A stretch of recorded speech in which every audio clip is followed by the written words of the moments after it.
What's up, everybody? Welcome to Mom's Dinner. My name is Susie Weinrich. Here, we're helping you feel successful in your kitchen with super simple and delicious recipes. Today is no exception. We are coming right up on Christmas, and so I am getting in the baking spirit, although this is a no-bake cookie recipe that is so easy. We're gonna be making old-fashioned peanut clusters. If you've had these before, you know what I'm talking about. 3 ingredients, melt, mix, dip, done. So simple. You need some cocktail peanuts, some semi-sweet chocolate chips, and then some kind of melting white chocolate. I'm using a white chocolate wafer that is perfect. I love these things. You could also use an almond bark if that's what you want to use. So stick around today. We're gonna make old-fashioned peanut clusters. All right, this recipe starts over a double boiler. If you're not familiar what a double boiler is, it's basically 2 pans put together. So you can actually buy a double boiler as a piece of equipment for your kitchen. Totally not necessary. You just need a small saucepan and then some type of heat-proof bowl that will go on top and fit securely on top. So I'm gonna fill this up probably about to here with water.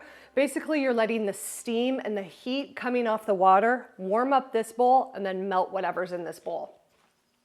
The one thing you don't want to happen when you're using a double boiler is for the water to boil and touch this pan.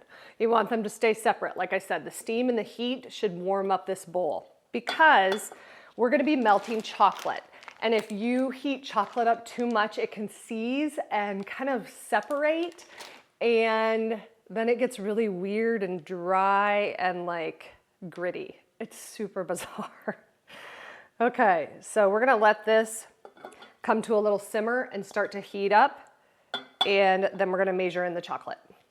While we're waiting for this to heat up, we're gonna go ahead and get our sheet pan ready, because once this is all mixed together, we're gonna scoop it out onto a pan so that it can harden and become so delicious. So we want to line a baking sheet or even your countertop if you're just gonna let them dry at room temperature. The other option is to put them in your fridge. But you just wanna line it with either a little wax paper or parchment paper. I have wax paper today. And then we'll put all of the peanut clusters right on there. All right, so my water is at a pretty good simmer. So we're gonna add in the chocolate chips and the white chocolate chips for melting. You need 12 ounces of each. I'm gonna tell you the truth, and I'm a little shy on the white chocolate, but that's gonna be just fine because this is a very forgiving recipe. Remember, we are not baking today. This is a no-bake cookie. So generally, a no-bake cookie is very forgiving. All right, so we're gonna use 12 ounces of semi-sweet chocolate chips and then 12 ounces of a melting white chocolate or almond bark. You'll wanna give it a stir a couple times, then let it melt for a while, and then come back and give it another stir. Ooh, that is melted. Silky, so silky.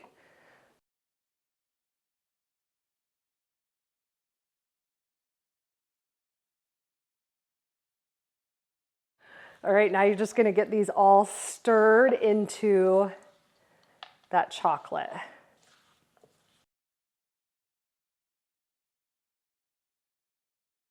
This is where a little cookie scoop tool comes in really handy, because we're just gonna scoop it out and drop them right onto that prepared baking sheet that we had. These are pretty rich, so make them sized accordingly. This is probably one of the easiest holiday cookies going. And of course, not just for the holidays. I think this would be an excellent snack for Super Bowl, for really any time. Last one. All right, so we ended up with 18, 3, 6, 9, 12, 15. We ended up with, someone do the fast math, 33? 33 peanut clusters. So I think that you would probably get anywhere from 30 to 40 peanut clusters depending on how big or small you make them. Like I said, they're very rich, so you don't want to, nobody's going to eat one that big. More like that, like a teaspoon size.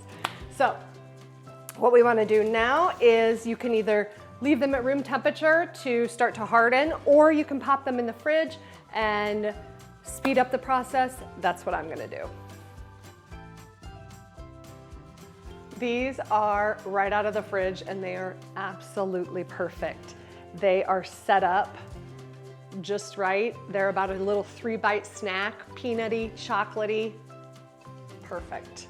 So I really hope that you make these in your kitchen and that they help you feel like a success at snack time or dessert time. And join me next week on Tuesday for another video of something you can make in your chicken in your kitchen. And you can now join our channel for as little as 99 cents a month for extra bonuses and perks. So until next week, I hope you all have a wonderful week ahead. See ya.